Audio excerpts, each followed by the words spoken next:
Hello students, welcome to our channel. तो आज की वीडियो में हम डिस्कस करेंगे रैशनल नंबर और इरेशनल नंबर के बारे में। ठीक है, ये जो है क्लास 9th का टॉपिक है। रैशनल नंबर क्या होते हैं, इरेशनल नंबर्स क्या होते हैं, वो आज हम इस वीडियो में डिस्कस करेंगे। ठीक है, तो पहले इस कंसेप्ट को, इस टॉपिक को पढ़ने से पहले आपको नंबर सिस्टम का पता होना चाहिए। ठीक है, जो आपने प्रीवियस क्लासेस में पढ़ा होगा कि नंबर सिस्टम क्या होता है। तो पहले नंबर सिस्टम के बारे में आपको क्या पता है वो हम एक बार बेसिक से स्टार्ट करेंगे। ठीक है, तो पहले आपको नंबर सिस्टम का पता होना चाहिए। नंबर सिस्टम क्या होते हैं। ठीक है, नंबर सिस्टम में सबसे पहले हम किसके बारे में पढ़ते हैं, रियल नंबर्स के बारे में पढ़ते हैं। ठीक है, तो रियल नंबर्स क्या होते हैं, रियल नंबर्स। ठीक है, सबसे पहले हमारे पास आते हैं रियल नंबर्स। तो रियल नंबर वो नंबर होते हैं जिसको हम, वो सारे नंबर जिसको हम एक नंबर लाइन पे प्लॉट कर सकते हैं। ठीक है, नंबर लाइन क्या होती है, एक लाइन होती है जिसमें हम सारे नंबर्स को प्लॉट कर सकते हैं। ठीक है, वो हमारी नंबर लाइन होती है। अभी देखो, रियल नंबर में आगे इसके फर्दर जो दो, इसको टू पार्ट्स में डिवाइड किया जाता है। रियल नंबर में आपके पास आ जाते हैं रैशनल नंबर्स। ठीक है, रैशनल नंबर्स और इरेशनल नंबर्स आते हैं। ठीक है, irrational numbers. Next, irrational number जो होते हैं आपके, ठीक है, रैशनल और इरेशनल नंबर क्या होते हैं। जो रैशनल नंबर होते हैं ये फर्दर आगे पार्ट्स में डिवाइड होते हैं। तो उस वो कौन से हो जाएंगे, एक आपके पास आ जाते हैं इंटीजर्स। ठीक है, और एक आ जाते हैं नॉन इंटीजर्स। Non integers. इस वीडियो में हम नंबर्स के बारे में डिटेल से पढ़ेंगे। ठीक है, आपको कोई भी डाउट नहीं होना चाहिए, कुछ भी मतलब ऐसा कुछ छूटना नहीं चाहिए कंसेप्ट की जो चीज आपको पता ही ना हो। ठीक है, तो हर चीज नंबर से रिलेटेड जितनी भी टर्म्स है वो सारे हम आज इस वीडियो में पढ़ेंगे। ठीक है, तो रैशनल नंबर में कौन से नंबर आते हैं, इंटीजर्स आते हैं और नॉन इंटीजर्स आते हैं। ठीक है, इंटीजर्स आपको पता ही है क्या होते हैं। ठीक है, इसको हम आई से डिनोट करते हैं। इंटीजर्स को डिनोट कैसे करते हैं, आई से। तो इंटीजर्स में हमारे पास क्या आते हैं, पॉजिटिव इंटीजर्स आते हैं। ठीक है, पॉजिटिव इंटीजर्स, एक पॉजिटिव इंटीजर्स होते हैं, एक आपके पास होते हैं नेगेटिव इंटीजर्स, और एक इसमें इंक्लूड होता है आपका जीरो। ठीक है, पॉजिटिव इंटीजर्स आ जाएंगे, नेगेटिव इंटीजर्स आ जाएंगे, और एक आपका आ जाएगा जीरो। ठीक है, पॉजिटिव इंटीजर्स को हम क्या बोल देते हैं, नेचुरल नंबर्स बोल देते हैं। ठीक है, ये आपके हो जाते हैं नेचुरल नंबर्स, ये आपने पढ़ा ही होगा। ठीक है, पॉजिटिव इंटीजर्स कौन से होते हैं, जैसे 1 से स्टार्ट होता है, 1 2 3 4 एंड सो ऑन इन्फिनिटी तक जाएंगे, वो आपके नेचुरल नंबर्स हो जाते हैं। जब मैं उसमें जीरो भी इंक्लूड कर दूं, पॉजिटिव इंटीजर में जीरो को इंक्लूड कर दिया तो वो आपके होल नंबर बन जाते हैं। ठीक है, कौन से नंबर बन जाते हैं, होल नंबर्स। ठीक है, होल नंबर का मतलब कि इसमें जीरो भी आ गया, जीरो भी एक नंबर होता है। ठीक है, तो ये आपके इंटीजर्स हो जाएंगे। नेक्स्ट, नॉन इंटीजर्स में क्या आता है, देखो नॉन इंटीजर्स कौन से होंगे, जैसे आपके पास आ जाते हैं फ्रैक्शंस। ठीक है, फ्रैक्शनल नंबर आते हैं ना, फ्रैक्शंस हो जाते हैं यहाँ पे, और एक आपके पास आ जाते हैं डेसिमल नंबर्स। ठीक है, डेसिमल्स आ जाते हैं यहाँ पे। फ्रैक्शंस कौन से होते हैं, जैसे हम बोल सकते हैं जैसे 1/2 हो जाएगा, 3/5, 5/7 एंड सो ऑन, ऐसे नंबर जिसको हम ऐसे पी अप, जिसमें न्यूमिनेटर भी होता है डिनोमिनेटर भी होता है। ठीक है, पी अपॉन क्यू की फॉर्म में लिखते हैं जिसको, वो आपके फ्रैक्शंस हो जाते हैं। डेसिमल कौन से होते हैं, जैसे 3.25। ठीक है, उसके बाद लिख दो 0.666 एंड सो ऑन, और क्या हो सकता है 0.10100 एंड सो ऑन। ठीक है, ये आपके डेसिमल्स हो जाते हैं। तो डेसिमल और फ्रैक्शंस आपका पता चल गया। ठीक है, अभी देखो रैशनल नंबर्स में, मतलब रैशनल नंबर क्या होते हैं, वो इंटीजर्स भी होते हैं और नॉन इंटीजर्स भी होते हैं। ठीक है, रैशनल नंबर में ये सारा ही पार्ट आ जाता है, सारा का सारा हिस्सा रैशनल नंबर में आएगा। जैसे मैं बोलूँ कि जीरो, जीरो भी एक रैशनल नंबर ही है। आपने रैशनल नंबर की जो डेफिनेशन है वो ऐसे पढ़ी है कि रैशनल नंबर वो नंबर होते हैं जिसको हम पी अपॉन क्यू की फॉर्म में लिख सकते हैं। ठीक है, यही डेफिनेशन पढ़ी हुई है ना आप लोगों ने, कि वो नंबर्स जिसको हम किसकी फॉर्म में लिख सकते हैं, रैशनल नंबर। कौन से नंबर होते हैं, रैशनल नंबर्स वो नंबर होते हैं जिसको हम पी अपॉन क्यू की फॉर्म में लिख सकते हैं। इसमें जो क्यू है आपका वो जीरो नहीं होना चाहिए। ठीक है, और पी एंड क्यू जो है वो बिलोंग करते हैं इंटीजर्स को। ठीक है, ये चीज पढ़ी हुई है आपने। तो यहाँ पे देखो, जैसे मैंने बोला है कि जीरो भी एक रैशनल नंबर है, तो 0/1 इसको मैं ऐसे लिख सकती हूँ ना, कि जीरो के अपॉन में कुछ नहीं है तो खुद से 1 डाल लगा दिया, तो ये भी तो पी अपॉन क्यू की फॉर्म में हम इसको लिख सकते हैं ना, तो ये भी आपका क्या हो जाएगा, रैशनल नंबर हो जाएगा। ठीक है, तो रैशनल नंबर का पता चल गया आपको। नेक्स्ट, इरेशनल नंबर्स क्या होते हैं। अब देखो, इसमें ध्यान देने वाली बात है, जैसे मैंने डेसिमल का बोला है ना, ये देखो एग्जाम्पल से समझो। देखो डेसिमल में हमारे पास देखो यहाँ पे फर्स्ट, जैसे एग्जाम्पल लेते हैं, फर्स्ट एग्जाम्पल आपकी 2/5, ठीक है, ये फ्रैक्शन आपके पास। सेकंड, इसको हम डेसिमल फॉर्म में लिखेंगे, ठीक है। नेक्स्ट जो है आपकी 1/3 ले लेते हैं, और थर्ड आपको ले लेते हैं ये, ठीक है। इसको अभी ये फ्रैक्शन में लिखा ना मैंने, इसको डेसिमल फॉर्म में लिखना है, ठीक है। अब देखो 2/3, इसको डिवाइड करो, डिवाइड करोगे तो न्यूमिनेटर वाली टर्म क्या जाती है अंदर, डिनोमिनेटर वाली बाहर। तो इसको डिवाइड करना है तो यहाँ पे मुझे 0 चाहिए ना, तो डेसिमल लगाते हैं ना, 0 लगा दिया मैंने, ठीक है। नेक्स्ट 5 4 का 20 होता है, तो ये बन गया आपका रिमाइंडर 0 आ गया, इसका आंसर आ गया आपका 0.4, ठीक है। इसका डेसिमल एक्सपेंशन आ गया 0.4। नेक्स्ट इसको सोल्व करोगे तो 1 को रखो अंदर, 3 को बाहर, ठीक है। यहाँ पे अगेन डेसिमल लगाओगे, यहाँ पे मुझे 0 चाहिए, तो 3 3 का 9, अगेन 10 में से 9 माइनस करोगे 1, फिर 0 लगाओगे, 3 3 का 9, फिर 1 बचेगा, फिर 3 3 का 9, ऐसे ये कैलकुलेशन चलती जा रही है, ठीक है। तो आपके पास इसका आंसर क्या आ गया 0.3333 एंड सो ऑन, ये जो कैलकुलेशन आपकी चलती जाएगी, ठीक है। नेक्स्ट थर्ड पे देखो, थर्ड नंबर, थर्ड क्या 22/7, इसको डिवाइड करो। जब आप इसको डिवाइड करोगे ना, 22 को रखो अंदर, 7 को रखो बाहर, तो ये आएगा 7 3 का 21, ये बच गया 1, फिर डेसिमल लगाओगे यहाँ पे 0, 7 1 का 7, ये बच जाएगा 3, फिर से 0 लगाओगे, 7 4 का 28, ठीक है, फिर से 2 एंड अगेन 0 लगाओगे। नेक्स्ट 7 2 का 14, ठीक है, 20 ये मैं यहाँ पे लिख देती हूँ, शायद आपको दिखे ना नीचे से, तो इधर देखो यहाँ पे 14 माइनस करोगे तो 20 में से 14 माइनस किए तो बच जाएगा 6, अगेन 0 लगाओगे, 7 8 का 56 आ जाएगा, ठीक है। ये 4 बचेगा, अगेन आप इसको कंटिन्यू, मतलब इसकी जो कैलकुलेशन है वो चलती जाएगी, तो एंड सो ऑन लिख देते हैं इसको, ठीक है, यहीं पे छोड़ देते हैं। तो आपका आंसर क्या आ गया, इसका बन जाएगा 3.1428 एंड सो ऑन। अब ध्यान देने वाली बात है, अब अच्छे से समझने वाली चीज आ गई आपकी। अब देखो यहाँ पे ध्यान दो, यहाँ पे देखो डेसिमल के बाद कुछ डेसिमल प्लेसेस तक आपकी जो कैलकुलेशन है वो रुक गई, ठीक है, टर्मिनेट होगी। तो इसको हम कौन सा डेसिमल एक्सपेंशन, कौन सा डेसिमल एक्सपेंशन बोलते हैं, ये आपका होता है टर्मिनेट, ठीक है। टर्मिनेट डेसिमल एक्सपेंशन हो जाता है ये, डेसिमल एक्सपेंशन, ओके। क्योंकि डेसिमल के बाद जो आपकी वैल्यू टर्मिनेट हो गई ना, मतलब रिमाइंडर 0 आ गया, तो यहाँ पे आपकी कैलकुलेशन रुक गई, तो इसको टर्मिनेट डेसिमल एक्सपेंशन बोलते हैं, ओके। यहाँ पे देखो वैल्यू कंटिन्यू चल रही है, ठीक है, 3 3 3 इन्फिनिटी तक जाएगा ये 3, ठीक है। तो इसको क्या बोलते हैं, इसको बोलते हैं रिपीटिंग, इसको रिपीटिंग और नॉन टर्मिनेटिंग बोलते हैं। नॉन टर्मिनेटिंग क्यों बोलते हैं, क्योंकि इसकी कैलकुलेशन रुकेगी नहीं, ठीक है, ये 3 इन्फिनिटी तक जाएगा। ये टर्मिनेट वो होता है जिस जो पूरा का पूरा वो वाला फ्रैक्शन जो पूरा का पूरा डिवाइड हो जाए, आपका रिमाइंडर 0 आ जाए, तो ये तो कभी, मतलब इसकी कैलकुलेशन तो कभी खत्म ही नहीं होगी, ठीक है। तो इसको हम नॉन रिपीटिंग और नॉन टर्मिनेटिंग बोल देते हैं, ठीक है, नॉन टर्मिनेटिंग, ओके। और ये वाली जो फ्रैक्शन है यहाँ पे देखो 3.1428, आगे भी हम देख रहे थे कि कैलकुलेशन चल रही थी, ये वैल्यू कहीं भी जाके रिपीट नहीं करती है, मतलब ना ही ये वैल्यू कभी टर्मिनेट होगी और ना ही रिपीट होगी, ठीक है। तो इसको हम क्या बोल देते हैं, non repeating and non terminating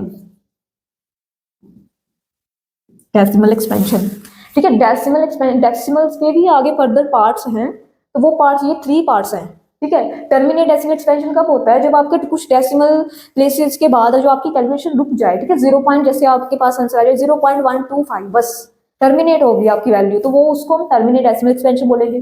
अगर आपकी वैल्यू रिपीट होती जा रही है डेसिमल के बाद, उसको हम रिपीटिंग एंड नॉन टर्मिनेटिंग बोलेंगे। अगर वैल्यू रिपीट ही नहीं हो रही, ठीक है, डेसिमल के बाद जो है आपकी कैलकुलेशन भी चली जा रही है और वैल्यू रिपीट भी नहीं हो रही, तो उसको हम non repeating and non terminating बोल देते हैं, ठीक है। तो फर्स्ट ऑफ ऑल यहाँ पे देखो, जो डेसिमल एक्सपेंशन जो है, जो डेसिमल एक्सपेंशन हमारा टर्मिनेट और रिपीटिंग है, ठीक है, टर्मिनेट और रिपीटिंग वाला जो पार्ट है ना, ये हमारे रैशनल नंबर्स होते हैं, ठीक है। कौन से नंबर होते हैं, रैशनल नंबर, ओके। तो रैशनल नंबर वो नंबर्स होते हैं जिनका डेसिमल एक्सपेंशन टर्मिनेटिंग और रिपीटिंग हो, ठीक है, जिसकी वैल्यू टर्मिनेट हो और रिपीटिंग हो, वो हमारे रैशनल नंबर होते हैं। इरैशनल नंबर कौन से नंबर होते हैं, जिनका डेसिमल एक्सपेंशन जो है वो नॉन टर्मिनेटिंग है, नॉन रिपीटिंग होगा, ठीक है, तो इसको हम इरैशनल नंबर्स बोल देते हैं। तो इरेशनल नंबर मोस्टली वो नंबर होते हैं जो ऐसे हम, जैसे स्क्वायर रूट 2, ये हमारा इरेशनल नंबर होता है, ये किसी का भी परफेक्ट स्क्वायर नहीं है, इसको आप स्क्वायर रूट से बाहर नहीं निकाल सकते। ठीक है, अगर आप इसको सोल्व करोगे ना, रूट 2 की वैल्यू फाइंड करोगे ना, तो आपके पास वो नॉन रिपीटिंग और नॉन टर्मिनेटिंग आएगी। मतलब जब आप इसकी वैल्यू निकालोगे ना, तो वो आती है 1.414 आएगी, आगे कंटिन्यू वो वैल्यू जो है चलती है। ठीक है, कहीं भी जाके जो वैल्यू रिपीट नहीं होगी, तो वो क्या होता है, आपका इरेशनल नंबर होता है। ठीक है, तो इरेशनल नंबर में कौन कौन से नंबर आ जाते हैं, जैसे रूट 3 आपका एक इरेशनल नंबर है। ठीक है, रूट 8 आपका इरेशनल नंबर है। ठीक है, 8 क्या है, किसी का परफेक्ट स्क्वायर नहीं ना होता। अगर मैं बोलूँ कोई रूट 4 क्या इरेशनल नंबर है, तो ये इरेशनल नंबर नहीं है, ये रूट से बाहर आ जाएगा, 2 आ जाएगा, ये एक रैशनल नंबर है। ओके, इरेशनल नंबर वो नंबर होते हैं जिसका परफेक्ट स्क्वायर नहीं होता। ठीक है, और जिनकी डेसिमल एक्सपेंशन जो है वो नॉन रिपीटिंग और नॉन टर्मिनेटिंग हो। आई होप आपको ये डेसिमल एक्सपेंशन का पता चल गया होगा। ठीक है, तो जैसे 22/7 को डिवाइड किया तो हमारे पास 3.1428 आया। ठीक है, तो 22/7 जो होता है ना, ये हमारा पाई, इसको हम पाई की वैल्यू जो होती है ना, पाई, ये पहली बार सुना होगा आपने। ठीक है, इसको पाई बोलते हैं, इसकी वैल्यू 22/7 होती है। जो हम सम सोल्व करने के लिए इसकी वैल्यू जो है वो 22/7 लेते हैं। देखने में देखो ये पी अपॉन क्यू की फॉर्म में है, देखने में आपको ये रैशनल नंबर लग रहा है, पर ये रैशनल होता नहीं है, ये इररैशनल नंबर होता है। तो पाई क्या होता है, एक इररैशनल नंबर होता है। ठीक है, पाई रैशनल नंबर नहीं होता, इररैशनल नंबर होता है। ओके, तो रैशनल नंबर्स और इररैशनल नंबर्स पता चलेंगे होंगे आपको क्या होते हैं। ठीक है, तो नेक्स्ट हम कुछ प्रॉपर्टीज देख लेते हैं इनकी। ठीक है, आई होप आपको ये चीज समझ आ गई होगी। तो अब इनको बताते हैं। और भी बहुत सारे नंबर्स होते हैं, जैसे आपको हर एक नंबर्स का पता होना चाहिए। ठीक है, जैसे फर्स्ट ऑफ ऑल आपने पढ़े होंगे इवन नंबर्स, ये जस्ट बेसिक्स है। ठीक है, इवन नंबर्स कौन से नंबर होते हैं, जो 2 के टेबल में आते हैं, ये पढ़ा होगा आपने। ठीक है, एंड सो ऑन, 2 से डिविजिबल होते हैं या 2 के टेबल में आते हैं। ठीक है, ऑड नंबर कौन से होते हैं, जो 2 के टेबल में नहीं आते। ठीक है, यही पढ़ा है ना, 1 3 5 7 9 एंड सो ऑन। ठीक है, ये आपके ओड नंबर हो जाते हैं, ये आपके इवन नंबर हो जाते हैं। उसके बाद नेक्स्ट आपके पास आते हैं प्राइम नंबर्स। प्राइम नंबर वो नंबर होते हैं जिसके दो फैक्टर होते हैं, एक तो 1 और एक वो खुद अपना फैक्टर होता है। ठीक है, तो कौन कौन से नंबर आएंगे, ठीक है, एक तो आपका बन जाता है 2 3 5 7। ठीक है, 9 प्राइम नंबर नहीं होता। उसके बाद 11 एंड सो ऑन, वो वाले नंबर जो खुद के टेबल में ही आते हैं और किसी के टेबल में नहीं आते। ठीक है, वो प्राइम नंबर होते हैं। अभी आप सोच रहे होंगे कि 1 क्यों नहीं लिया, तो 1 जो है वो प्राइम नंबर नहीं होता, 1 का सिर्फ एक ही फैक्टर है, वो खुद, मतलब 1 का 1 ही फैक्टर है। तो मैंने बोला इसके दो फैक्टर हो। ठीक है, जैसे 2 है, 2 का फैक्टर क्या आएंगे, एक तो 1 होगा, एक 2 खुद होगा। ठीक है, तो प्राइम नंबर ये हो जाएंगे। तो 2 एक ऐसा प्राइम नंबर है जो इवन है। ठीक है, पूरी सीरीज में, मतलब जब भी आप प्राइम नंबर्स की लिस्ट देखते हो ना, उसमें 2 एक ऐसा नंबर है जो अकेला इवन नंबर है, बाकी सारे के सारे जो नंबर है वो ओड आते हैं। ठीक है, 2 ही इवन है अकेला। तो नेक्स्ट आपके पास प्राइम नंबर हो गए ना, उसके बाद आपके पास आते हैं कंपोजिट नंबर्स। ये भी कम बच्चों को पता होता है कि कंपोजिट नंबर्स क्या होते हैं। कंपोजिट नंबर वो नंबर होते हैं जिसके दो से ज्यादा फैक्टर हो, दो नहीं, दो से ज्यादा फैक्टर होने चाहिए। ठीक है, जैसे आपके पास आ जाएगा 4 6। ठीक है, उसके बाद 9 एंड सोन, ऐसे नंबर, इसमें इवन और दोनों ही चलते हैं। ठीक है, बट दो से ज्यादा फैक्टर होने चाहिए। ठीक है, जैसे 4 के मैं फैक्टर लिखूं तो 4 के फैक्टर क्या आएंगे, 1 2 एंड 4 खुद एक फैक्टर होगा। ठीक है, 9 के फैक्टर लिखो तो 9 का 1 3 और 9 दो से ज्यादा फैक्टर बन रहे हैं ना, तो इसीलिए इसको कंपोजिट नंबर बोलते हैं। ओके, दो 2 इसका कंपोजिट नंबर नहीं होता। ठीक है, जिसके दो फैक्टर है वो तो प्राइम नंबर हो गया ना, प्राइम नंबर और कंपोजिट नंबर अलग होते हैं। ओके, फिफ्थ और कौन से नंबर होते हैं, एक होता है को प्राइम नंबर्स, ये भी पता होनी चाहिए। को प्राइम नंबर्स क्या होते हैं, पेयर ऑफ दैट नंबर्स, या हम बोल सकते हैं पेयर ऑफ प्राइम नंबर्स। ठीक है, तो किसी भी दो नंबर्स का पेयर वो प्राइम होना चाहिए। ठीक है, उसको को प्राइम नंबर बोलते हैं। पेयर ऑफ नंबर्स आते हैं इसमें, जैसे 8 और 9, आप चेक कर लो 8 और 9 में कोई भी कॉमन फैक्टर नहीं होगा। ठीक है, यहाँ पे 7 और 11 या 7 और 12 ले लो, 5 और 3 ले लो। ठीक है, 5 और 10 लूँ तो क्या ये को प्राइम नंबर है, ये नहीं है। ठीक है, क्योंकि 10 का फैक्टर 5 ही तो होगा ना, तो ये को प्राइम नंबर नहीं होंगे। पेयर ऑफ नंबर जो मतलब प्राइम नंबर्स का पेयर होता है उसको हम को प्राइम नंबर्स बोलते हैं। जिन दो नंबर्स में कुछ भी 1 के अलावा कोई भी कॉमन फैक्टर ना हो उसको हम को प्राइम नंबर्स बोलते हैं। ठीक है, तो आई होप आपको सारे नंबर्स का पता चल गया होगा। ठीक है, कोई नंबर है तो नहीं गया, बस यही होते हैं प्राइम नंबर, कंपोजिट एंड को प्राइम नंबर। तो ठीक है, नेक्स्ट देखो, नेक्स्ट जो क्या आपके पास, अब देखो ध्यान दो इधर, अगर मैं किसी भी रैशनल नंबर में इरेशनल नंबर ऐड करूं तो मेरे पास इरेशनल नंबर ही मिलता है। ओके, ये देखो मान लो रैशनल नंबर आपके पास 3 में √5 ऐड करो तो ऐड ही नहीं होगा, ये ऐसे रहेगा ना, तो ये क्या है कि इरेशनल नंबर है, ठीक है, रैशनल नंबर नहीं होगा। सेकंड, अगर ऐड करो, ऐड सब्ट्रैक्ट करोगे तब भी रैशनल ही मिलेगा, ठीक है। मल्टीप्लाई करोगे अगर किसी भी रैशनल नंबर को इरेशनल नंबर से मल्टीप्लाई भी करोगे तब भी रैशनल ही मिलेगा, डिवाइड भी करोगे अगर तब भी आपको इरेशनल ही मिलने वाला है। ओके, ठीक है, तब भी आपको क्या है, इरेशनल ही मिलने वाला है। नेक्स्ट, अगर मैं इरेशनल नंबर में इरेशनल नंबर ऐड करूं, ठीक है, 2 इरेशनल नंबर लिए और उनको कर दिया ऐड, तो first of all 2 irrational number add कब होते हैं, ये देखो यहाँ पे मैंने लिखा √2 + √3 और इसको √5 नहीं कर देना, ठीक है, वो गलत हो जाता है। 2 रैशनल नंबर तभी ऐड होते हैं जब ये वाली टर्म हो, ये वाली टर्म सेम हो, लाइक टर्म्स हो, ठीक है। यहाँ पे भी हमारे पास √2 होना चाहिए, तब जो है 2 इरेशनल नंबर ऐड होते हैं, ठीक है। अब देखो यहाँ पे √2 + √2 √4 नहीं लिखना, वो गलत हो जाता है। ऐड क्या होते हैं, इनके कोफिशिएंट ऐड होते हैं, ठीक है, हमेशा ध्यान रखना। √2 का कोफिशिएंट 1 है, इधर भी √2 का कोफिशिएंट 1 है, तो 1 + 1 2 √2 ऐसा आएगा इसका आंसर।